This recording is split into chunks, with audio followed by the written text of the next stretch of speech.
Hello मित्रांनो, आज आपण परत एकदा बघणार आहोत जे बांधकाम कामगाराची भांड्याची जी साईट चालू झाली होती, ते साईटवरती सध्याच्या कंडिशनला एवढे फॉर्म भरतायत लोकं, का त्याचे एरर येत आहे खूप सारे आणि त्याच्यामध्ये जे पत्र होतं, ते तुम्ही अपॉइंटमेंट लेटर काही काहींचे डाउनलोड होत नव्हते.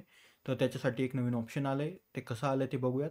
आणि जे डेटचे इश्यू आहे, ते पण मी तुम्हाला डेटबद्दल सांगणार आहेत, का डेटमध्ये काय होऊ शकतं किंवा नाही होऊ शकत. तर फटाफट तुम्हाला मी ते सांगणार आहेत का बांधकाम कामगारामध्ये जी भांडण्याची साईट आलेली त्याच्यामध्ये आता नवीन नवीन अपडेट काय काय होऊ शकतं. तर फटाफट आपण बांधकाम कामगाराची वेबसाईटवर जाऊया. जी पण भांड्याची साईट आहे मी ती डिस्क्रिप्शनमध्ये देऊन टाकेल, ती तुम्ही चेक करून घ्यायची आहे. ही जी भांड्याची साईट आहे ही जी अशी दिसते त्यामध्ये पहिले हे नव्हतं. यापूर्वी अपॉइंटमेंट डिटेल जी आपण पत्र घेतलेलं आहे ते डाउनलोड करण्याचं ऑप्शन नव्हतं. ते एक ऑप्शन आलेलं आहे नवीन. त्यावरती केल्यावर तुमचा एम एच नंबर टाकल्यावरती तिथं तुमचं अपॉइंटमेंट लेटर जे पण तुम्ही पहिले डाउनलोड केलेलं आहे ते डाउनलोड होईल तिथून. म्हणजे जे पण तुम्ही पहिले केलेलं आहे तुमचे जर अपॉइंटमेंट घेतलेली जे तुमच्याकडून डाउनलोड नसेल झालं त्यासाठी नवीन ऑप्शन आलेलं आहे. तर ते एक ऑप्शन नवीन आलेलं आहे साईटमध्ये. आणि हो, आता आपण जर एखाद्याचं समजा इमेज नंबर टाकला तिथं पूर्ण माहिती येते. पण विषय असा झाला आहे की आपण जो पण तालुका सिलेक्ट करतोय आणि अपॉइंटमेंट डेटवर जेव्हा क्लिक करतोय ना, ती क्लिक केल्यानंतर 3च महिन्याची डेट दिलेली आहे. 3 महिन्याची डेट यासाठी दिलेली आहे का 3 महिन्यानंतर शक्यतो आचारसंहिता लागू शकते. त्यासाठी ते 3च महिन्याची डेट दिलेली आहे. आणि त्यांनी फक्त दिवसाला 250 लोकांचीच जी अपॉइंटमेंट आहे ती घेण्यासाठी तारीख दिलेली आहे. तर तुम्हाला इथं जरी तुम्हाला किती जरी तालुके दिसत असतील का तुम्हाला 5, 6, 7 तालुके जरी दिसत असतील, एवढे गोडाऊन आहे. पण प्रश्न असा आहे की जेवढे पण सगळे गोडाऊन आहे ते सगळे मिळून एकच अपॉइंटमेंट धरल्या चालली आहे.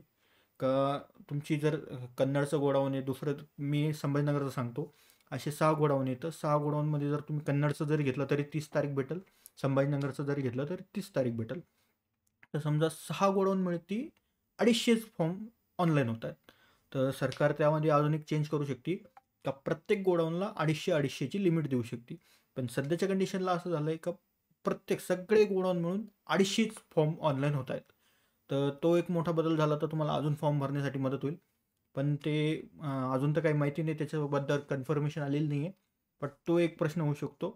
आणि प्रत्येक तालुक्याला जो 250 लोकांचा जो कोटा दिलेला आहे त्यामध्ये थोडी वाढ होऊ शकते. 300 किंवा 350 लोकांचा पण कोटा होऊ शकतो. कारण जे आपण बघतोय का त्यांनी अपॉइंटमेंट डेट दिलेल्या आहेत त्या सगळ्या फुल झालेल्या आहे. ज्या सप्टेंबरपर्यंत होता ते फायनल होतं.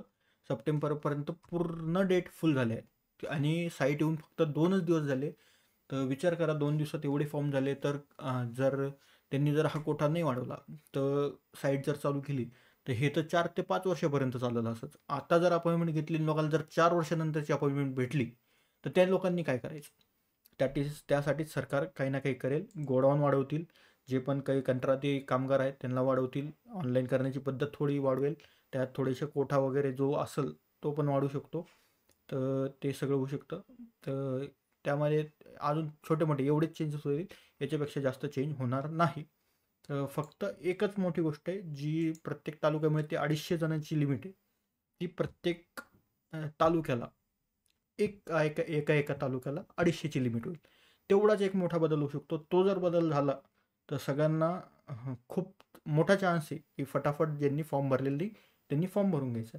तर या व्हिडिओमध्ये एवढंच होतं. जर तुम्हाला फॉर्म भरायचा असेल तर मी डिस्क्रिप्शनमध्ये लिंक देऊन टाकेल. आणि जर तुम्हाला असेच व्हिडिओ बघायचे असेल तर या चॅनलला लाईक, शेअर, सबस्क्राईब करा आणि बेल आयकॉनला ऑलवर करा. कारण माझे असेच नवीन नवीन व्हिडिओ तुम्हाला सर्वात पहिले दिसेल. चला भेटूयात नवीन व्हिडिओमध्ये. बाय.